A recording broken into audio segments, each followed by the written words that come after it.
I know we had some rough moments where things got tense and I got upset because in my heart I was like, every time I see her, I try to hug her tight. I don't know if you noticed that. I always hug you very tight. It's a body language to show you that you're safe, that I care. I am so obsessed with the show. This season has been wild so far. I know. And it's going to get wilder and wilder. I am so here for it. First off, I just need to compliment your hat game. I am obsessed with all your hats. You pull them off so well. Oh my, where are you based? I'm based in New York. I'm coming to New York. I'll get you a hat with me next time. Thank you. I appreciate it. I love that. Oh no, I've got you. I know exactly where to get them from. They fit So here. perfectly. Thank you. I appreciate that. You're welcome. What is it like being part of the biggest franchise in the world, The Real Housewives? I mean, of course, we're talking about we're talking about a legacy. It's not just the biggest. It's a legacy, right? Um, it's an honor, first of all, to be on such a show. It's an honor to be casted for such a show. Is it easy to do such a show? No, it's not easy. And I feel like it's not for everybody because it's a lot. It's not easy at all. It's a lot, but it's so rewarding. And overall, it's just like such a beautiful experience. Not easy, but such a beautiful experience. You now have 2 seasons under your belt. Is there anything that surprised you about filming? No, I'll tell you what surprised me in season one, because I thought reality TV is scripted, Mhm. you know, and all my life growing up, I thought it was scripted until I was in it. And season one, when the first fight happened with the girls, and I'm a person that is always like, I'm a tree hugger. I'm always like meditating. So when I saw them fight for the first time, I started laughing and looking at the camera, and I'm waiting for everyone to say, like, cut over. But then in my head, I was like, oh my God, this is real. They're really like this. Everyone is crazy on this show. So yeah, it's just, you get shocked when you see certain situations, especially when you're not used to them. And then you realize just because there's cameras, it doesn't mean it's not real. It's actually real. So yeah, that's why I get caught off guard all the time. For many viewers, this is their first chance at seeing the world of Dubai portrayed on screen. What makes Dubai special to you? I mean, it's my home. It's my country, and I'm so proud of my country and how far Dubai has reached and what it's done. I'm proud of my leaders. I'm proud of everything, and I'm so happy that the Western world gets a window to the Middle East and specifically on Dubai to see that all the stereotypes they have of Arab women is not true. Now, not in any chance or way I'm saying I'm representing Arab women, I'm representing myself, but it's good for them to see that we're not, oppressed, suppressed, or, just housewives or like sitting at home with our kids doing nothing. We're free. We do whatever we want. And I'm glad they get to see that so we can shift the perspective a little bit. You are an absolute brilliant public speaker and motivator. When did you realize you had the power to inspire? First of all, thank you so much. I found out I've been a public speaker for almost 11 years. So 11 years ago. I love that. Yeah. And what's funny is that I'm dyslexic. So people told me, you will never be a public speaker. You will never do businesses. You can never manage finances.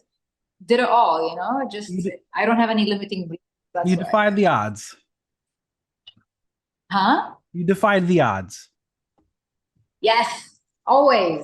Now, you are a calming presence on The Real Housewives of Dubai. You're always looking for peace in the situations, bring resolution to conflict. On a franchise that thrives on drama, why is it important for you to be the grounding force of the friend group? I feel like you need at least one or two people who are the complete opposite of everyone else. Because I don't stir the pot, I don't gossip, I don't do all these things. Like, I don't enjoy these things. To me, like, they're very, like, it's a low vibration to talk about women and hurt women and do all these things. So you need that peacemaker because that person brings this sanity back.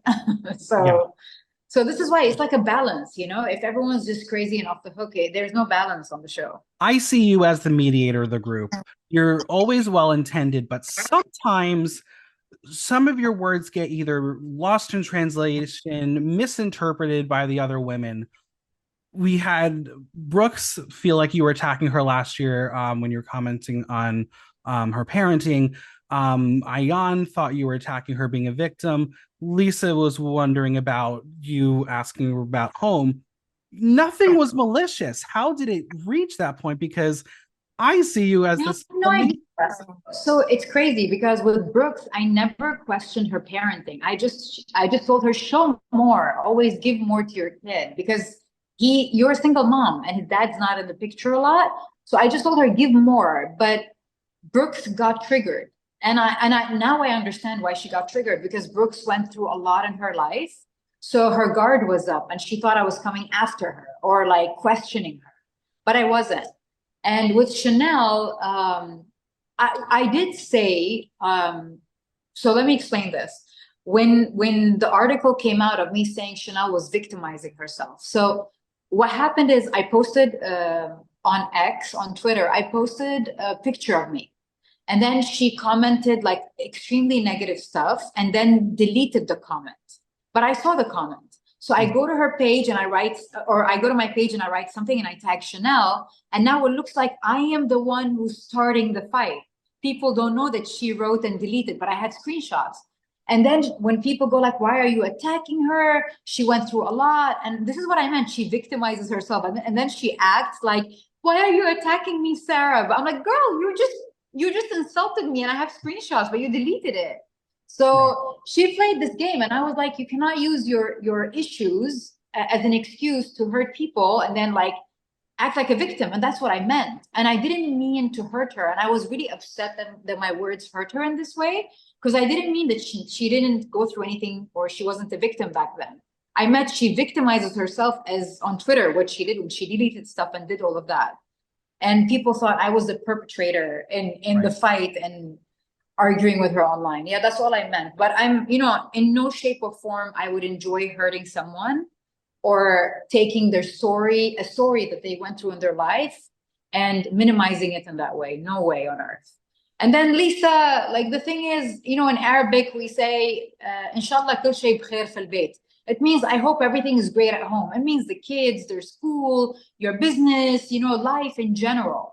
I never, when you know somebody, by now they should know that I never stir the pot or I'm not a petty person. So I would never go next to her marriage. I didn't mean her marriage. But I tried explaining. I mean, in the end, if they get it, they get it. If they don't, they don't. What can you do? Absolutely. So a lot of your story this season, we're seeing you on the dating market. What is it like dating in Dubai and as a single mom?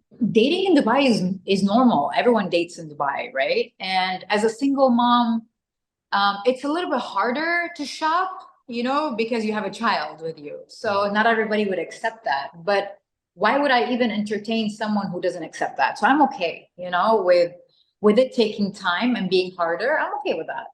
But yeah, so I opened up to meeting this guy and I'm not with him anymore. I broke up with him because for me, if you look good on the outside, you got to look good on the inside as well. So if the interior don't match the exterior, it's a problem if you're just a beautiful face. But also I'm big on loyalty. Yeah, I'm very big on loyalty. And if you don't have that, you're out. Now, your son has become a breakout star this season. He is absolutely adorable. How is he enjoying? He loves the show. How is he enjoying the process of being on the show and seeing you date? Look, the thing is, my son loves doing the show, and he's always like dancing and twerking for the producers, and like he's always entertaining them when they're filming him. But with the way I raise my son, I'm very transparent and honest. I don't hide anything or protect him from the truth. So yes, when I meet somebody, my son is there because I did marry a guy that pretended to like children.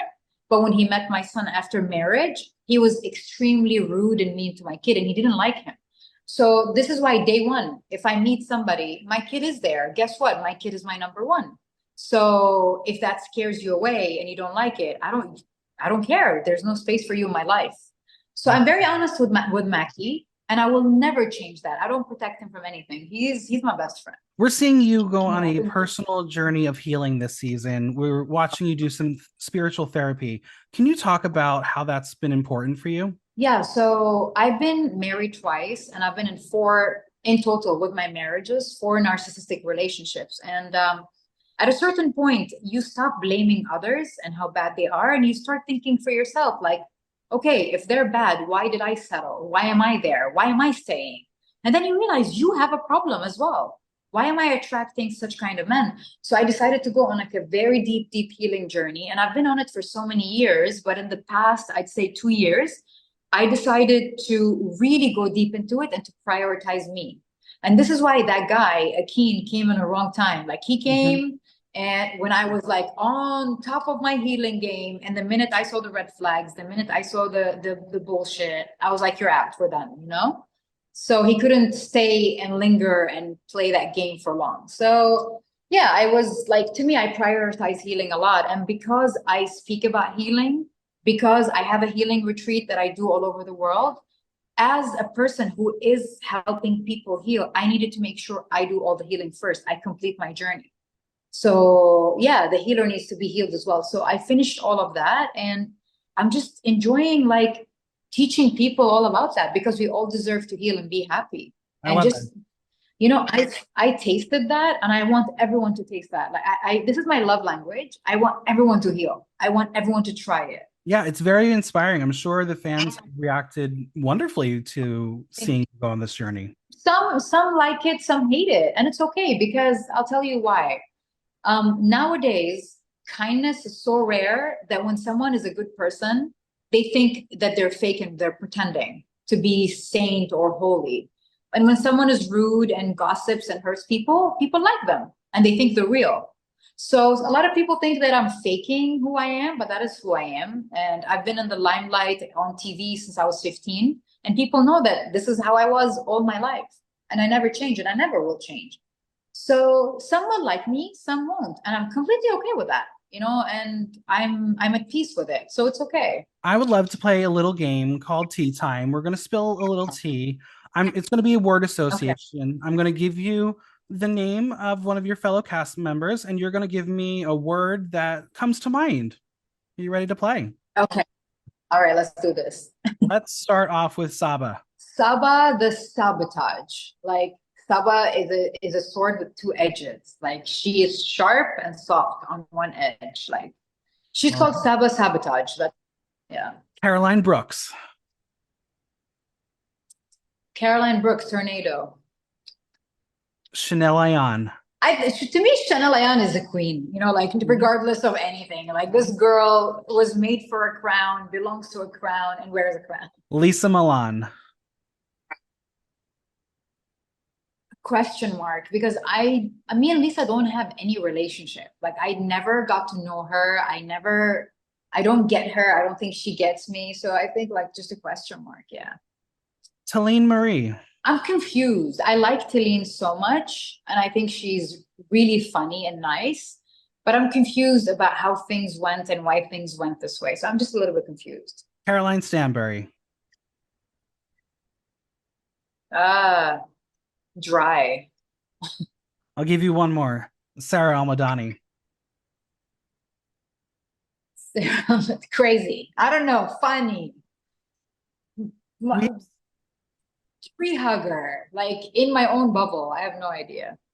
we've seen the Wait, mid- Go ahead. let me ask you this. Let me ask you this. I'm gonna give you Sara Al Madani. Give me one word.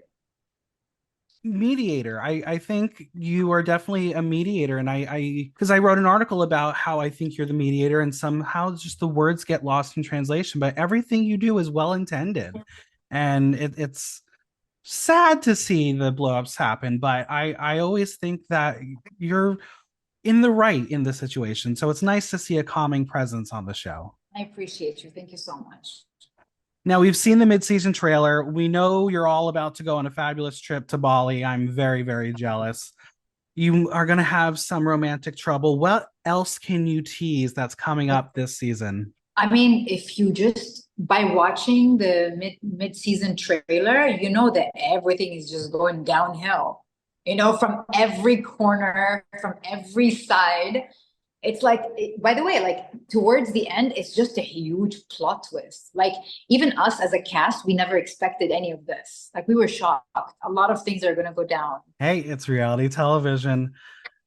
I would love 100%. I would love to end this chat on a positive note. What words of wisdom can you offer to everyone watching? Basically, every person has a story that you haven't heard of. We all have struggles, we all have things we go through. And just cause we can be keyboard warriors and we can be faceless warriors online, it doesn't mean we can just hurt anyone and everyone. So my advice is just put yourself in everyone's shoes before you judge anybody. That's it. I love it. Well, thank you Yeah. so much for chatting. I can't wait to watch the season.